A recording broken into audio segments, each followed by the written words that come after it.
Selamat pagi pemirsa, Presisi Pagi kembali hadir untuk Anda, edisi Rabu 12 Maret 2025.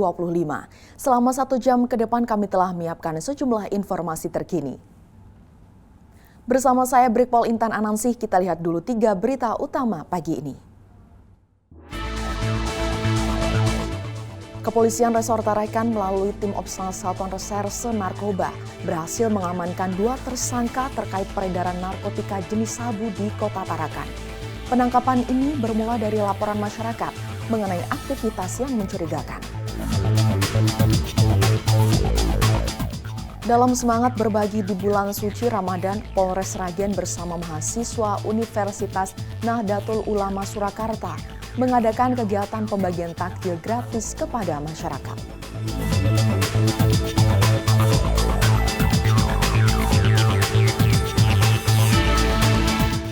Polres Tanah Laut Polda Kalimantan Selatan melaksanakan pemeriksaan administrasi awal dalam seleksi penerimaan Bintara Polri tahun anggaran 2025.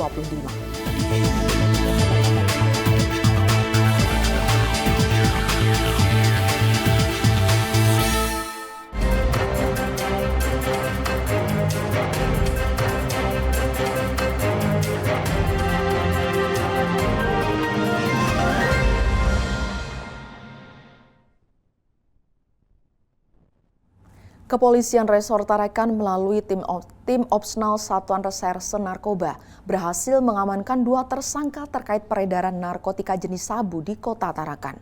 Penangkapan ini bermula dari laporan masyarakat mengenai aktivitas mencurigakan di Jalan Perumnas Cang Pepaya RT 4 Kelurahan Kampung 4 Kecamatan Tarakan Timur yang kerap dijadikan lokasi transaksi narkoba pada Senin 10 Maret 2025.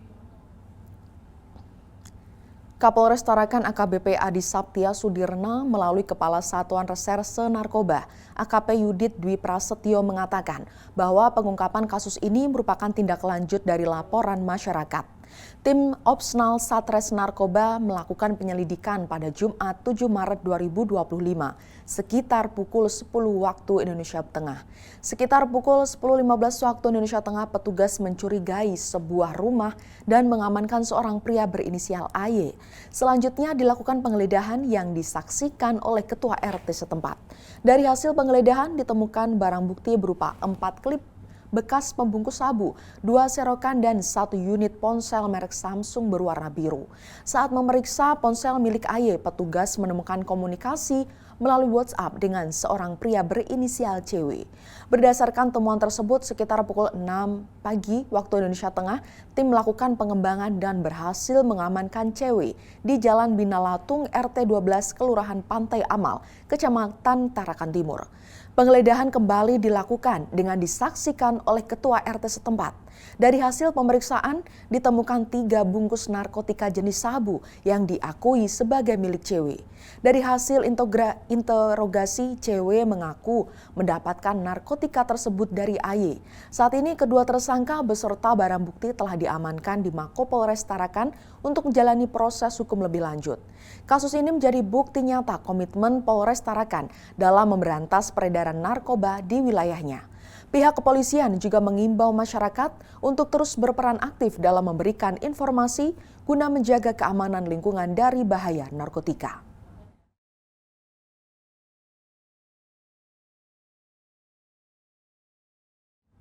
Diamankan seorang pria mabuk bersenjata tajam di sekitar Jalan Maijen Bambang Sugeng Wonosobo. Pria ini membahayakan pengguna jalan dan warga sekitar. Tim patroli gabungan Polres Wonosobo mengamankan seorang pria mabuk bersenjata tajam. Lokasinya di kawasan Jalan Maijen Bambang Sugeng Wonosobo. Pria ini membahayakan pengguna jalan dan warga sekitar karena mengacung-acungkan senjata tajamnya. Pria yang berhasil diamankan ini adalah C. Ia adalah pemilik warung makan Marpaung 99 yang lokasinya tak jauh dari Puskesmas 1 Sidojoyo.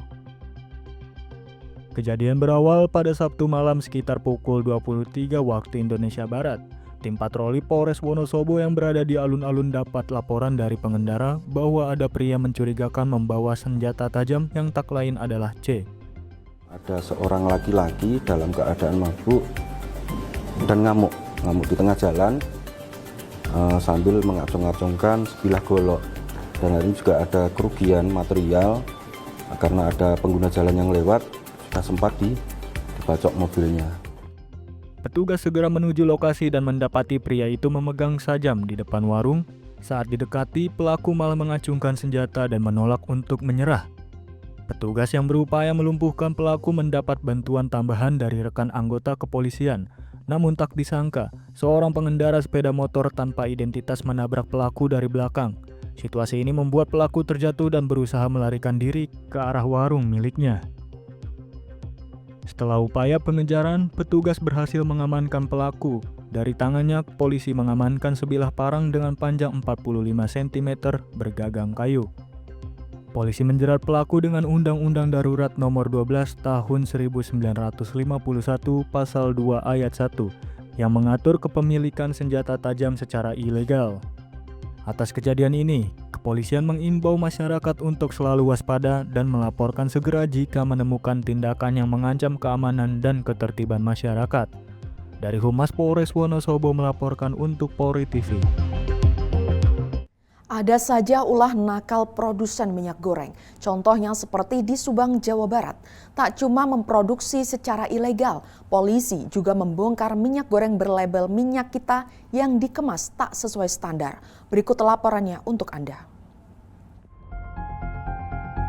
Polda Jawa Barat berhasil mengungkap kasus tindak pidana perindustrian, perdagangan, dan perlindungan konsumen. Seorang pelaku berinisial K diduga melakukan kecurangan dengan mengurangi takaran minyak kita pada botol yang diedarkan ke pasar. Akibat dari tindak pidana tersebut, tentunya secara tidak langsung masyarakat yang membeli produk minyak kita yang telah diproduksi atau diedarkan dan diperdagangkan oleh tersangka ini mengalami kerugian karena produk tersebut tidak sesuai dengan standar yang telah ditentukan oleh pemerintah atau ketentuan peraturan perundangan yang berlaku. Pengungkapan kasus ini bermula dari laporan masyarakat tentang sebuah bangunan di Kasomalang, Kabupaten Subang. Bangunan itu diduga digunakan untuk memproduksi minyak kita tanpa izin. Setelah dilakukan penyelidikan, polisi juga menemukan fakta lain. Minyak yang diproduksi tidak memenuhi standar nasional Indonesia. Modus pelaku adalah mengemas minyak kita dengan isi 760 ml, namun dijual sebagai 1 liter. Hal ini melanggar Peraturan Menteri Perdagangan Nomor 18 Tahun 2024 tentang minyak goreng kemasan dan tata kelola minyak goreng rakyat. Petugas juga mengamankan berbagai barang bukti, diantaranya lebih dari 2.000 botol kosong tanpa label dan 449 dus minyak kita. Juga ada mesin pengemas yang digunakan untuk memasukkan minyak tanpa merek ke dalam botol. Tersangka K diketahui pernah bekerja sebagai komisaris di sebuah perusahaan yang memiliki izin edar minyak kita. Namun setelah izin perusahaan itu dicabut, pelaku diduga memanipulasi izin untuk kepentingan pribadi. Ia mengantongi keuntungan lebih dari 260 juta rupiah sejak Januari 2025. Akibat perbuatannya, tersangka dijerat dengan Undang-Undang Perindustrian, Perdagangan, dan Perlindungan Konsumen dengan ancaman hukuman maksimal 5 tahun penjara dan denda hingga 3 miliar rupiah. Kepolisian mengimbau masyarakat untuk lebih teliti saat membeli produk, khususnya barang konsumsi seperti minyak goreng. Dari Humas Polda Jawa Barat melaporkan untuk Polri TV. Satgas Pangan di Tipideksus Barreskrim Polri mengungkap kasus kecurangan takaran minyak goreng minyak kita. Pelaku tidak menjual isi minyak 1 liter, tetapi menjual 700 ml saja.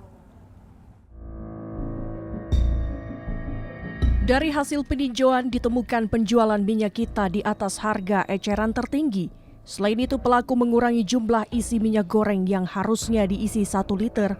Pelaku hanya mengisi 700 hingga 800 ml. Tim Satgas Pangan Barreskrim Polri pun menemukan lokasi produksi minyak kita di Cilodong, Depok, Jawa Barat.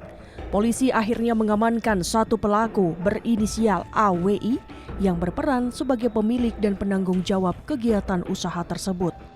Kasatgas Pangan di Tipideksus Barreskrim Polri, Brigjen Pol Helvi Asegaf mengatakan tersangka AWI mendapatkan minyak curah dari PT ISJ melalui trader dengan inisial D di daerah Bekasi dengan berbagai macam varian harga kemasan.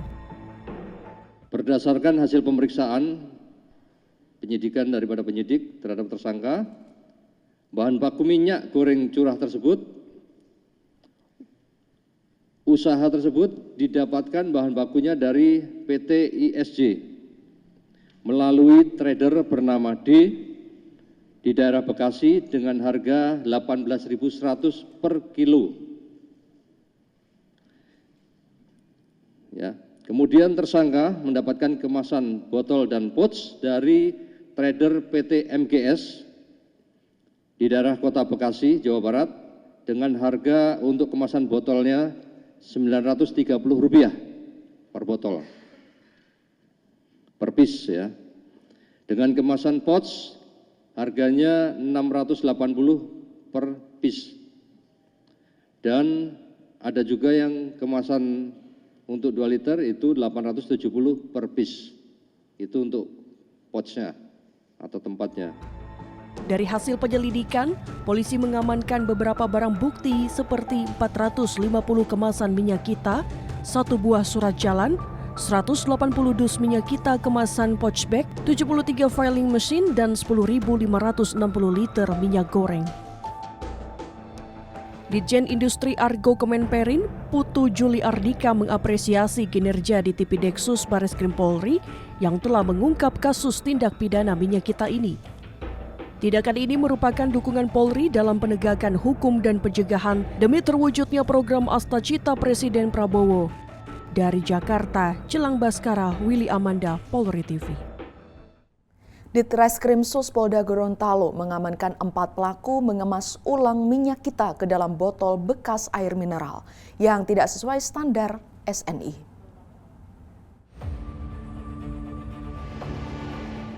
Empat pria di Kabupaten Boalemo, Gorontalo diamankan di Treskrimsus Polda Gorontalo karena mengemas ulang minyak goreng rakyat atau minyak kita dan dijual di atas harga eceran tertinggi. Para pelaku meraup keuntungan sebesar 30 juta rupiah. Di Treskrimsus Polda Gorontalo, Disperindak dan Dinas Pangan awalnya menerima informasi terkait kelangkaan minyak kita. Laporan tersebut kemudian diselidiki hingga dilakukan sidak. Hasil temuan dari pelaksanaan sidak di beberapa pasar tersebut didapati bahwa adanya kelangkaan minyak goreng merek minyak kita. Dari informasi tersebut, tim gabungan melakukan pendalaman, kemudian dilakukan penegakan hukum, yaitu di 2 toko di wilayah Kabupaten Boalemo. Hasil temuan dari pelaksanaan sidak di beberapa pasar tersebut didapati bahwa adanya kelangkaan minyak goreng merek minyak kita, ya. Bergerak dari informasi tersebut, tim gabungan ini melakukan pendalaman dan dipimpin oleh Kasubdit Tindak Direktorat Reserse Kriminal Khusus berhasil mendapatkan informasi yang kemudian dilakukan penegakan hukum, yaitu di 2 toko di wilayah Kabupaten Boalemo. Ya. Fakta-fakta yang didapat bahwa pada saat dilakukan upaya penegakan hukum, tertangkap tangan para tersangka. Dalam hal ini adalah 4 orang di TKP pertama, yaitu di toko IP, ya. Toko IP ini tersangkanya ada 2, ya. Ulangi, tersangkanya ada 3, ya. 1 inisialnya D selaku pemilik toko, kemudian yang 2 orang lagi adalah para pelaku yang melakukan repacking, ya. Kemudian bergerak dari TKP pertama di toko ID itu bergeser ke toko kedua, yaitu di toko IP, ya, di mana pelakunya adalah saudara S, ya, dengan modus operandi yang sama melakukan repacking. Ya. Keempat pelaku dijerat dengan pasal perlindungan konsumen, pasal tentang perdagangan, dan para pelaku diancam pidana 5 tahun serta denda 5 miliar rupiah. Dari Humas Polda Gorontalo melaporkan untuk Polri TV. Dalam rapat koordinasi lintas sektoral kesiapan pengamanan Idul Fitri 1446 Hijriah yang dilaksanakan Polri pada Senin 10 Maret 2025, Detasemen Khusus 88 Anti Teror Polri menyusun sejumlah langkah mitigasi terhadap potensi gangguan terorisme selama bulan Ramadan 1446 Hijriah. Direktur Intelijen Densus 88 Anti Teror Polri Brigjen Pol Tubagus Ami Prinandi menyatakan bahwa langkah-langkah pengamanan yang akan dilakukan bersama dengan Satker Mabes Polri lainnya demi menciptakan situasi mudik Lebaran aman dan lancar. Mitigasi potensi ancaman teror. Yang pertama yaitu kami terus melakukan pemantauan terhadap aktivitas kelompok teror di semua wilayah, kemudian juga memonitoring dan melakukan deteksi dini terhadap media sosial yang berisi ajakan atau propaganda untuk melaksanakan aksi teror. Kemudian melaksanakan penggalangan terhadap tokoh agama, tokoh masyarakat, dan organisasi masyarakat, serta melaksanakan koordinasi dengan instansi dan kementerian lembaga terkait untuk berperan serta melakukan deteksi dini dalam rangka menangkal penyebaran paham radikal dan teror. Melaksanakan penggalangan terhadap napiter, ex-napiter maupun keluarganya yang dianggap berpotensi mengganggu Sitkam Tipmas menjelang Idul Fitri, serta melaksanakan pemantauan ex-napiter yang baru bebas dan terutamanya yang masih merah. Kemudian satuan kewilayahan agar meningkatkan pengamanan terhadap tempat peribadatan dan mako kepolisian. Mohon kalau bisa semua makonya dipasang CCTV karena ada beberapa kejadian kemudian kita tidak bisa mendapatkan petunjuk karena tidak ada CCTV. Barangkali bisa diupayakan minimal pospol ke atas gitu. Terutama yang berpotensi menjadi serangan teror dan meningkatkan pengamanan terhadap personil yang di lapangan karena banyak anggota-anggota yang di lapangan juga yang diincar. Nah, ini harus selalu waspada. Harus kalau bisa ada body system jadi jangan sendiri gitu. Kemudian juga meningkatkan kerjasama dan kolaborasi dengan antara Kasat Gaswil, terutama dengan Direktorat Intelijen, dengan Direktorat Intel masing-masing Polda supaya ada komunikasi, pertukaran informasi, kemudian ada juga kerjasama dalam melaksanakan program-programnya. Tetaplah bersama kami, Presisi Pagi akan segera kembali.